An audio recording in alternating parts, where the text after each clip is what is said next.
Well, hello everyone. If you're just tuning in, this is TMI, reaching you live from the network service of our TV. Now, on today's edition, we are going to be looking at so many issues. By the way, my name is Daniel Praise Osedebame. Today on the program, we dive into the state of our nation, focusing particularly on the critical issues of insecurity. However, we also anticipate to discuss some issues surrounding the recent scrutiny of President Bola Ahmed Tinubu's academic record from Chicago State University as we await the Supreme Court's stance on this matter. Our expectations are high for a thorough examination of the fact and a fair resolution to this saga. Now, to join us, look at many of these issues that we have on the front burner. We have with us in the studio a legal practitioner and also a clergyman. He's a resident pastor of his Life Parish of Rock of Ages Christian Assembly here in local Benin City. He's a person of Israel Adodo Esquire. Good morning and thank you for coming. Thank you for having me. And from my extreme left is Emmanuel Obakbolo Esquire. He's a civil rights activist, he's a lawyer, and of course, he's someone that has been a friend of the show. Thank you so much for being part of the program. Good morning. It's a pleasure being here. All right, now just take us through, Emmanuel Esquire. Looking at the political landscape and the economic landscape of our nation, what do you make of the current economic situation? I think I will battle for adjectives. Okay. Or words. Qualify the present economic disaster. But hope it will be within the context of the discussion. Yes. Okay. Economic disaster we find ourselves. I want to start by saying that during the campaign for the last general elections, we had a lot of promises from the various presidential candidates from the political parties. And the one that turned out to be declared by INEC as the winner of the elections, that is the person of Asiwaju Ahmed Bola Tinubu. Who won the election? Of the All Progressive Congress. Who won the election? Declared by INEC.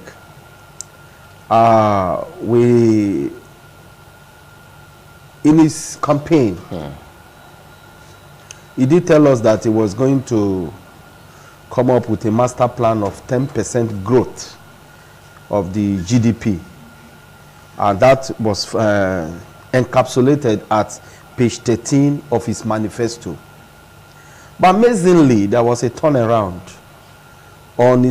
at his inauguration. The man had declared 6%, meaning a shortfall of 4%. And at that time, with the wave of the palm, he declared subsidy gone. And that was where we started. But economics experts, particularly the person of Yemi Kale, said that that is not feasible.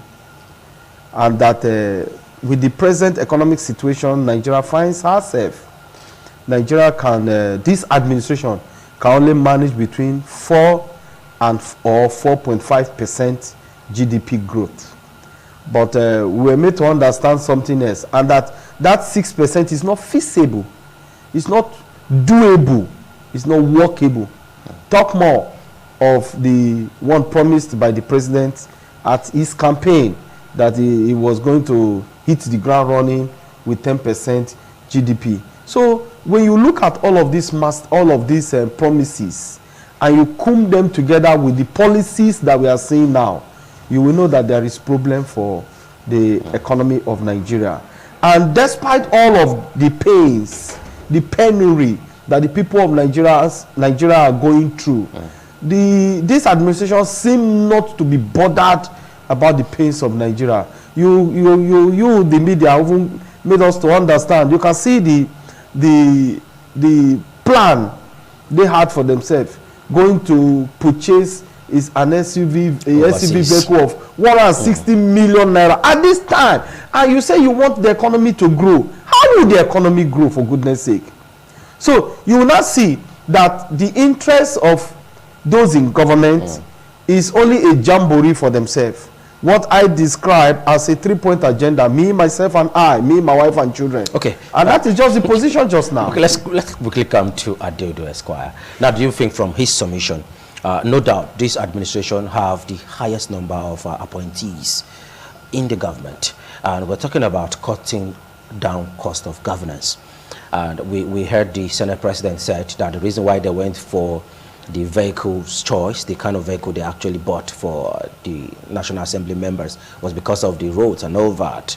So do you think those in power, their interest overrides that of those they are governing? And how do we try to strike a balance? We just saw on the news, or one of the paper headlines that we took, that close to 9,000 Nigerians actually fell to the trap of fraudsters in the name of getting palliative from the government. How do we get out of this? Thank you very much. And I will start by saying that when you look at the situation of the Nigerian nation presently, you will be tempted to admit that the body language of our political leaders does not show anything that shows that they are in any way ready to alleviate the suffering, to alleviate the economic hardship. It appears to be that the people are more interested in what they get for themselves. This is the reason why when people win election in Nigeria, the families are rejoicing, they go for the Thanksgiving. It's not because this person is coming to do something different. The Thanksgiving and the celebration everywhere is because it is believed that that family has just taken a step out of poverty. The whole family. Yes, and that is why we are here today. So when you spoke about appointees and all of those things, these are tactics to reward those persons that played one part or the other in the electionary process. So it's not even to cushion the effect of unemployment, because those that they are employing today are those that are already fixed in one way or the other. They are all trying to aid and better their living condition. So when you look at it, there's nothing to show as we stand today that the government is doing anything readily and deliberately to tackle the hardship. When you go to the streets, you are going to come back sad. You are going to come back in tears because people are suffering, and there's no way you will tell me that the government is not aware.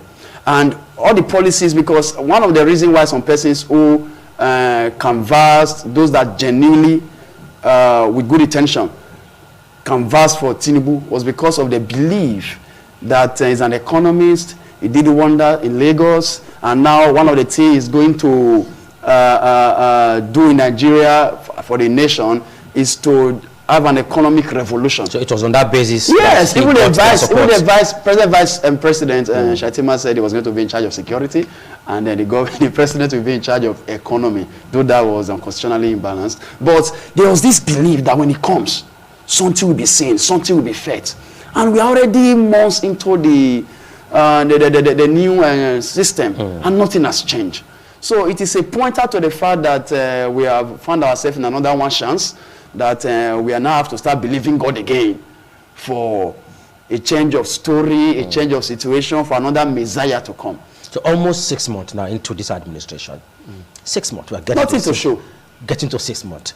Barrister Obakolo, do you think there is a way out? The challenges are enormous, and they are, of course, glaring, staring at us heavily. Are there way outs? On promises, there are ways out. On promises, based on what they are promising Nigerians. And it is unfortunate that, just like my learned friend said, that people believe. But I take exception because I am one of those who never believed in all of these persons. But at least we still had people who actually believed in him. Yes. And they gave him, correct. They actually gave him their vote. People, I'm excluding myself just now. Okay. Yes, I am one of those who never believed in this administration. But you believe in this nation? I believe in Nigeria because I'm a Nigerian. Okay. When you look at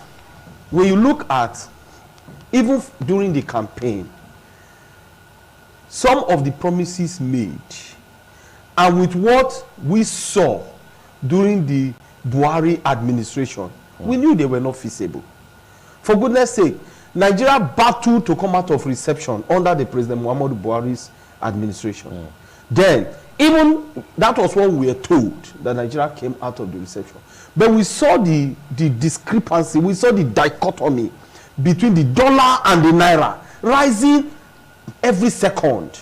And when this administration came and started ditching out promises, we knew it was not going to be possible.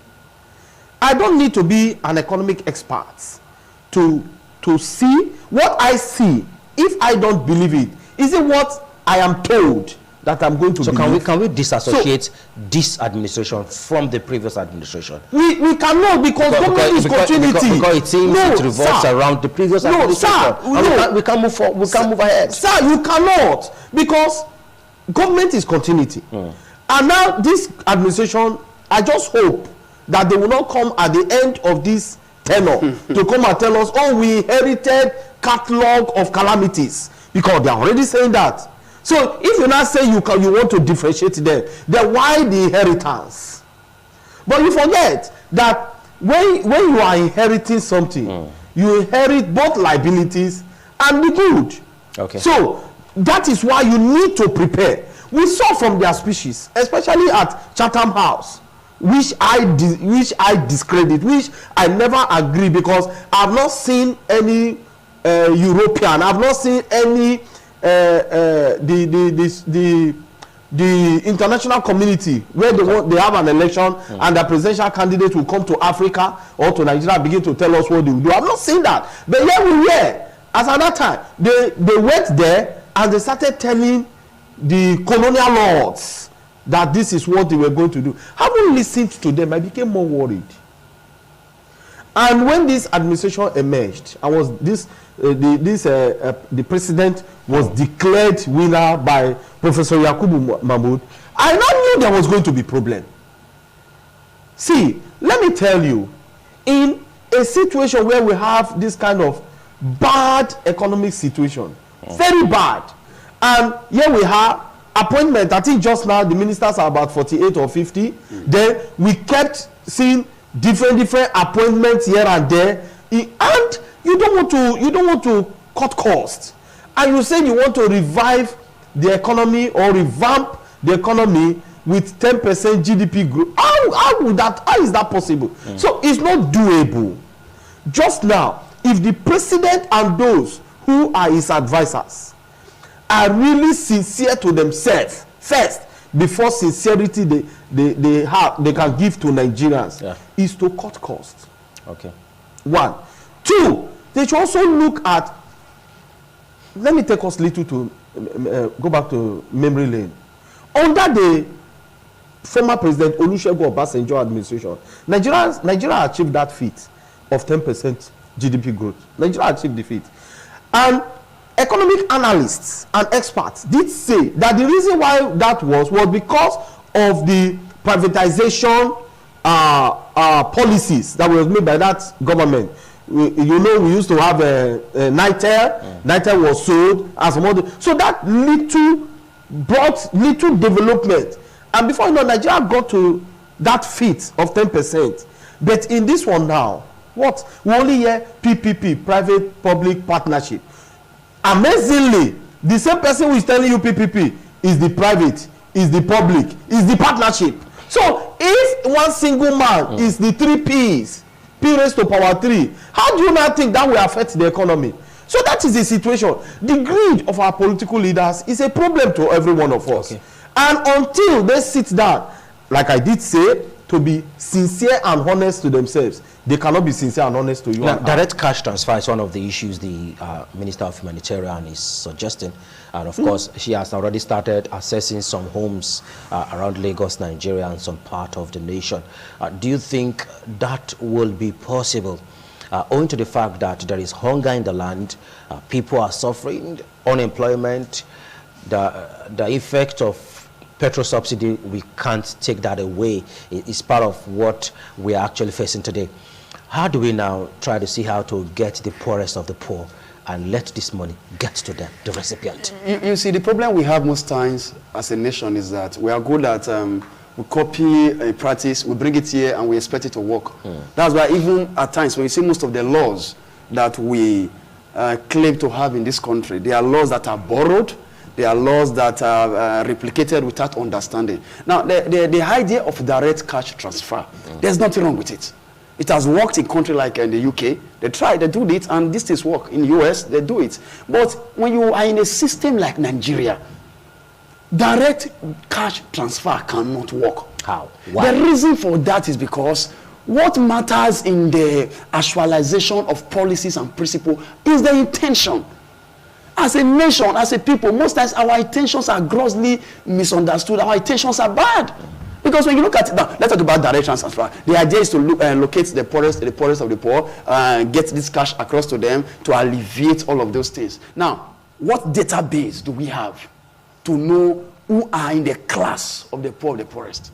We hear of grants every now and then. We hear of grants being given to farmers. We hear of grants being given to petty traders. But can you convincingly say on this platform that this money really get to those that it ought to? It's a capital no. So because most times but you cannot just take that away. No. There are persons who actually have access to this funds. This is what they do. I will explain. This is what they do. Because we have people who actually have access to this funds. Yes. What they do is this. If a direct cash transfer, for instance, is going to be done, and 500 homes are calculated, politicians will give it to those that are close to them, about 400 homes, or maybe even 450.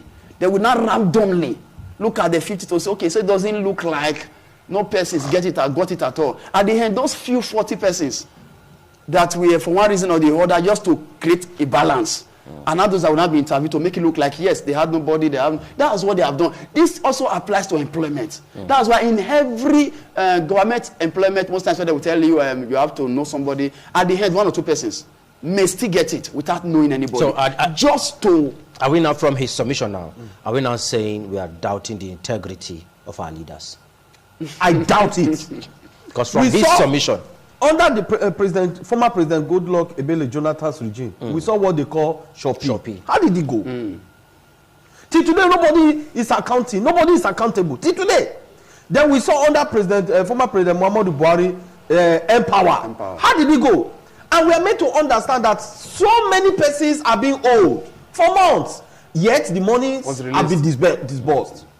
How did it go? So why should I now think that the renewed hope, conditional renewed hope policies will now work in this country? First and foremost, I challenge the Minister for Humanitarian Affairs or whatever. Yes, I challenge her. Does she know the population of Nigeria? Does she know it? We are yet to conduct a fresh census. Good. If we are yet to conduct a fresh census, what database did she use to arrive at that? We are told 50 million Nigerians are going to give, 50 million Nigerians will be giving 25,000 naira for 3 months as stipend. And I heard her boastfully said that 75,000 naira is enough to start a small scale business. Can you imagine that? Boastfully. She said, 75,000 naira. And mind you, the 75,000 naira she is talking about, they will not disburse it once to those who may be beneficiaries. It's 25,000 naira for 3 months. So, as they collect the 25,000, they will save it. As they collect another 25,000, they will save it. And they collect you just imagine that. And you are telling me, and you want to convince or confuse me, or both, that it is going to work. It is bound to fail because already from the beginning, it has failed. So these persons just enjoy the privilege of occupying government offices, and once they are there, they now feel that they cannot give us a rainbow-like promises, and they anticipate, or their anticipation is that for us to take it hook, line, and sinker. Who will take it hook, line, and sinker for them? When we've already seen that thing has failed from the beginning, it is baseless. It has no foundation, it has no truth, there's no honesty, and there's no credibility. Okay. So these persons, see, they thought that they are deceiving Nigerians, but I want to give them a very good announcement this morning. They are deceiving themselves. All right, so okay, let's quickly now look at the hike or the rise in insecurity. From Edo State, for instance, we've heard cases of killings from different quarters. And of course, some persons are still saying they have been attacked. Herders are still invading some communities in the state. If we now push further to the northern part of the country, recently we heard how bandits invaded a mosque and killed the imam and some persons there. If you go to the eastern part of the nation, it's the same thing. So how can government effectively arrest the issue of insecurity in this country? You see, when it comes to insecurity, I will look at it from two angles. Okay. Firstly, as usual, I will say government. Then secondly, the people. And when you look at it from the perspective of the government, I will tell you that the government in Nigeria lack the will to really deal with insecurity headlong. How? Yes. You see, most times we try to just make things look like is what we want to do, but without taking steps. We have not really made a decision as a nation to deal with insecurity. It was a political leader in this country that said that when insecurity or insurgency persists for a particular time, it's because... Late General Sani Abacha? Yes. It's because somebody somewhere does not want to do something genuinely about it. And that's what we have seen. Let's look at Edo State, for instance. When we talk about insecurity, what are the major type of insecurity we have here? Courtesan, community clash, kidnapping, S-men ravaging our... And laws, for instance, have been drafted, have been assented to, and is in practice. But today, we still drive around the city of Benin, not even at the outskirts. Benin, inside Benin, and we still see cattlemen moving there. And the reason why this is not tackled is because we also know that most of these cattle are not owned by strangers. They are owned by those that are in power, that can do something about it, but they know that when actions are taken, arrest one of these cattle, and you see that once they make or those that will call, you'll be surprised. So the original owners, we sure? Yes, we sure. That's a problem. So we also, okay, let the law be there like window dressing, so it doesn't look like nothing has been done. But no step will be taken to implement. That's one. Now, let's talk about courtesan. When you look at courtesan, for instance, who are those in court in this country? Who are those supporting courtesan in this state? When you take a deep look at it, you discover that I don't want to sound somehow, but from your analysis now, those in power have something to do with it. Yes, that's why. Let's come out straight. That's why even electoral violence, it is difficult to see that somebody who was really involved in electoral violence have been persecuted. Most of these guys are used for such things, and at the end, when they start fighting, you see the person that have delivered your mandate that you not. They may cause a no to call. Among the security apparatus, they are there. Among the military, they are there. We've seen these things happen. So when you said we are not really ready yet, because whoever is going to really fight insecurity in this nation is going to make a very big sacrifice. You are going to be ready to take the risk, because when you fight, it's going to fight back. That's one. Then also let's also look at one of the ways to tackle insecurity. We said, okay, let's have local vigilante. At first, they appear very effective. But as it is going now, we are seeing that you are now suddenly shifting away, drifting away from the purpose for which, to the extent that even most of them have been suspended because of their activities. So, the thing is, we have to come back as a nation, as individual, and really take a decision to fight insecurity as a people. Because even the vigilante, once they are connected to the local government chairman, connected to the community leader, all of those things, their position and stance tends to shift. So, insecurity is something that it will be difficult to deal with until we take a decision, because there are a lot of factors that cut across it. Okay. And there's unemployment, for instance. Nothing notably has been done to tackle unemployment. Okay. And when there's unemployment, insecurity is going to... Let's quickly come to Barrister Emmanuel. Barrister Emmanuel, what strategies do you think the government should now put in place? Which government? State, federal, local government? At all levels. Let me tell you, the only way to have willpower to ensure the security of lives and properties of the people of Nigeria generally, specifically people of Edo State, is when there is free, fair, and credible elections. Any person that emerges in such a situation will have the willpower to step on toes.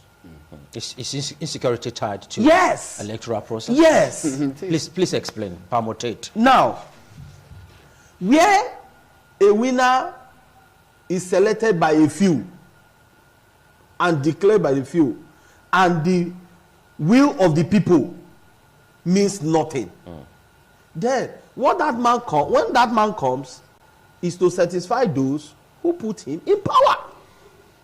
And that is why we are where we are.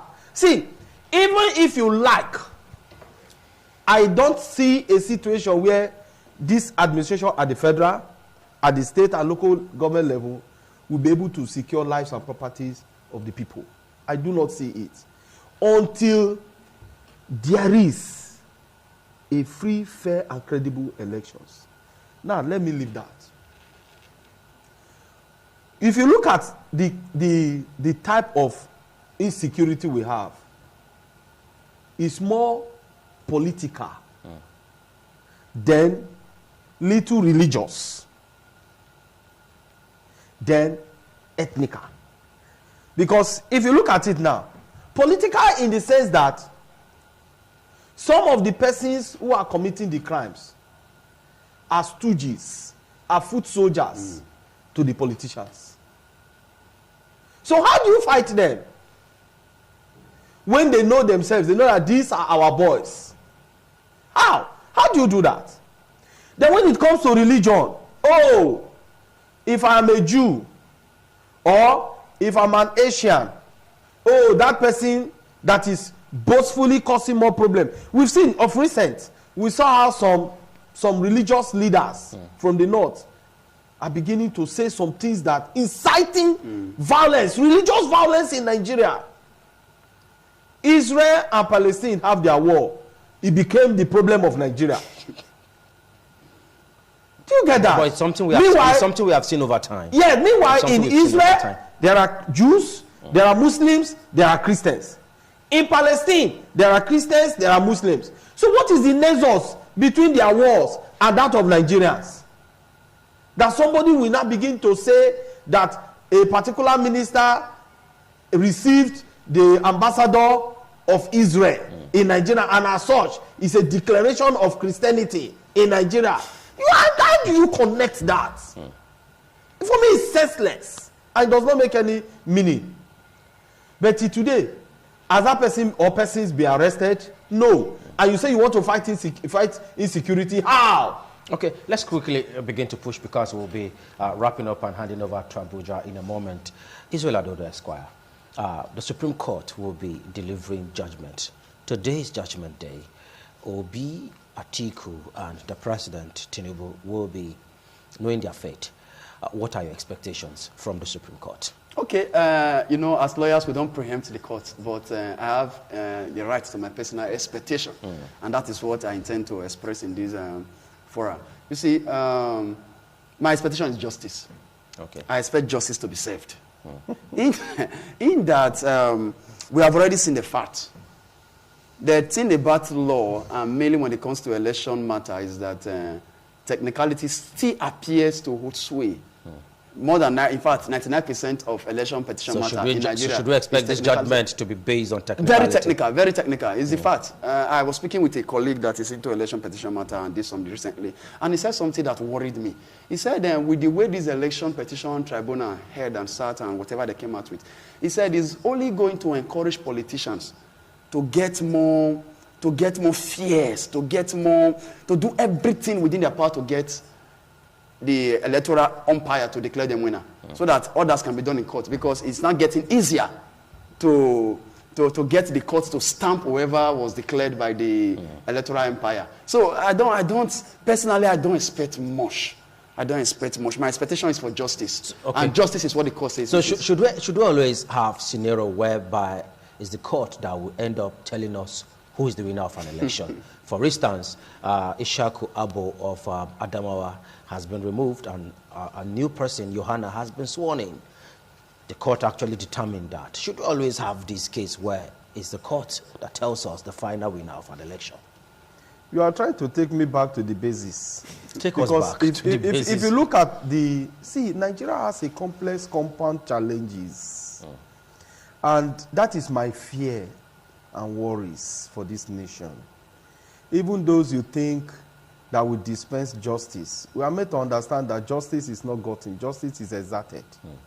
So, with respect to, I want to be careful as a lawyer now in making comments that may now become something else.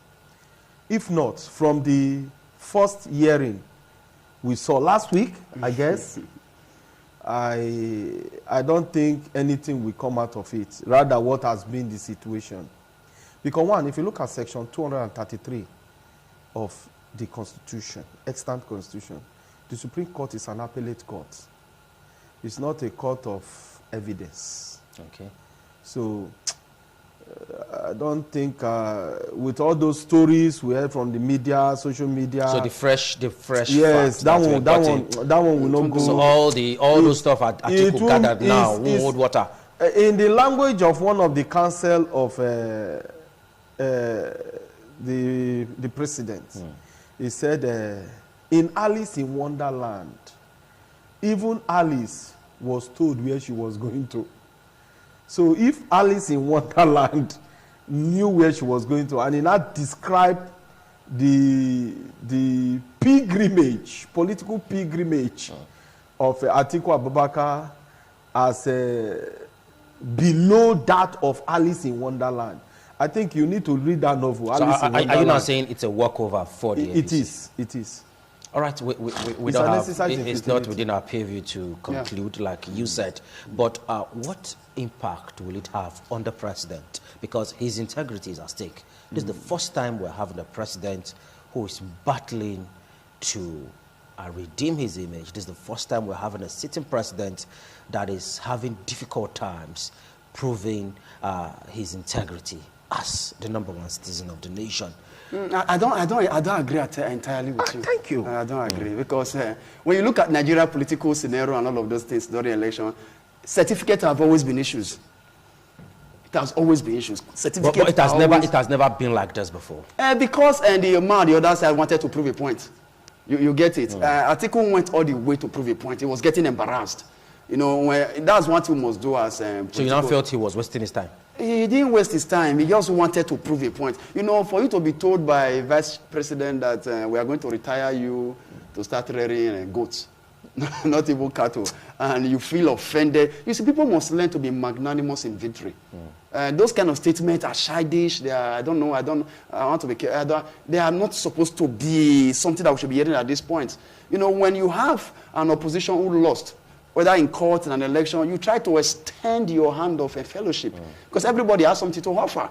You get it? So I think doing that was to prove a point that since you want to embarrass me, I will embarrass you. And you went all the way. Now, the truth still remains that there are instances where the Supreme Court can accept fresh evidences. You get those things. But those instances are very... they are very technical, and it's not something... must be cogent. Yeah, it's more of within the court's discretion. Okay. You get, and we don't see the court exercising such discretion in this. So how would that now affect our political landscape? The court's victory. For me, it will not make any impact, because somebody that told you that I am shame. So if you think you want to shame me, I am already shame. How do you describe that kind of person? Do you think that person has integrity? Do you think that person bothers with what we call legitimacy? Legitimacy is not an issue.